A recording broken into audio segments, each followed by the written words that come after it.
Octava región del Biobío, Chile. Esta historia ocurrió en los años 70. Una como tantas historias que suceden en esta zona pero que la gente prefiere dejar como mito o leyenda. Esto puede ser por miedo o por vergüenza a lo que los demás puedan pensar. Sin embargo, esta historia nos llegó como una historia real y fue relatada por uno de sus propios protagonistas. En un fondo de la zona, cuyo nombre reservaremos, trabajaban dos hombres jóvenes, entre ellos nuestro protagonista. Un día, estos hombres se quedaron trabajando hasta tarde. Debido a los largos caminos sin luz que hay que recorrer en esa región, decidieron quedarse a dormir en una troja del fondo. Improvisaron colchones con la paja y a pesar de que el lugar estaba bastante oscuro, se sentían bastante cómodos. Al ir pasando la noche, los despertó el ruido de lo que parecía un caballo galopando a lo lejos. No le dieron importancia ya que es algo bastante común en un lugar lleno de animales en el campo de Chile. Cuando el caballo parecía acercarse al lugar donde trataban de descansar, iban escuchando cómo se detenía el galope de a poco. Aquello no fue impedimento para que los hombres se volvieran a acomodar para tratar de seguir durmiendo. Lo que sí se los impidió fue el ruido de no solo uno, sino de varios caballos relinchando. Ambos trabajadores, a pesar de estar despiertos, todavía no se levantaban de donde estaban recostados. Todo hasta que los caballos se detuvieron. Y en medio del silencio se escuchó lo que parecía ser un bebé.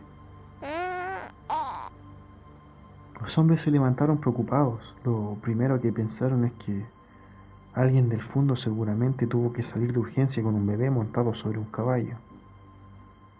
No obstante, cuando miraron hacia donde estaban los caballos se dieron cuenta que estos se marchaban sin una persona que los montara.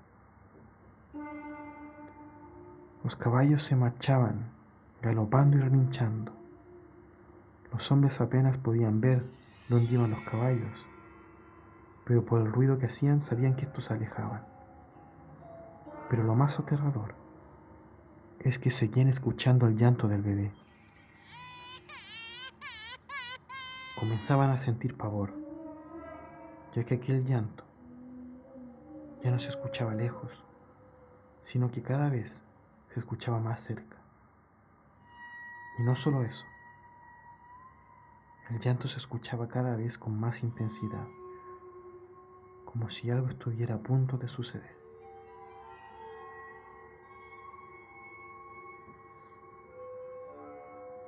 Los hombres se paralizaron. Sentían deseos de que el llanto cesara o que se alejara. Ellos querían que la situación terminara. Cuando entraban a desesperarse, volvió el silencio. Todo parecía haber terminado. Los hombres de pie todavía estaban alerta. No se habían relajado por un segundo. Hicieron bien, porque el silencio fue interrumpido por una criatura que no lograban ver por la oscuridad y que se acercó a los hombres y jaló del pantalón de uno de ellos. Al mismo tiempo, la criatura soltaba un llanto horrendo.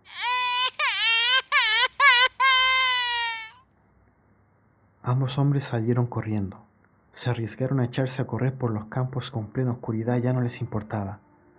Solo querían alejarse del lugar como fuera. Los hombres lograron salir del fondo, pero no pararon de correr hasta varios kilómetros más allá. Cuando se encontraban cerca del hogar de uno de los hombres, trataron de tranquilizarse. Se hicieron compañía y trataron de descansar. Todo fue en vano. porque aquella noche ninguno de los hombres pudo dormir. Fue mucho tiempo después, en un nuevo trabajo, relativamente cerca de aquel fundo, en que conocieron a vecinos del lugar. Conversando, los hombres decidieron comentar el suceso que habían vivido, y para su sorpresa, lejos de burlarse,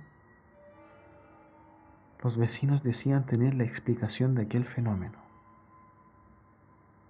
En aquel fundo, la familia que allí vivía se componía de 3 integrantes: el padre, dueño del fundo, su esposa de un segundo matrimonio y su hijo, que a esa altura ya tenía cerca de 20 años. Aquel hijo era del primer matrimonio del dueño del fundo. Sin embargo, los vecinos sabían que no siempre fueron 3 integrantes en aquella familia, de que hacía 2 años del segundo matrimonio había nacido un bebé. Lamentablemente, este niño había desaparecido apenas al año de haber nacido. De acuerdo a los vecinos, quienes según ellos habían sido testigos de un suceso terrible, el primer hijo del dueño del fundo, que en ese entonces tenía cerca de 18 años, había comenzado a tener una actitud hostil hacia su padre. Esto debido a que era el legítimo heredero de las tierras, pero con el nacimiento de su hermano ya no sería el único. Por lo que, según los propios vecinos, un día, en un arranque de locura, el hijo mayor habría asesinado en un crimen horrendo a su propio hermano. Nadie supo cómo, nadie supo cuándo, pero de lo que sí estaban seguros fue de que habían visto a aquel joven cargar con algo que parecía ser el cuerpo de un bebé. A pesar de los testigos, el cuerpo del bebé nunca fue encontrado, por lo que todo quedó como una simple desaparición sin culpables. Pero desde aquel día, aquellos vecinos y aquellos hombres sabían que cada noche en aquel lugar se podía escuchar el llanto de un niño recorrer cada rincón de aquel fundo.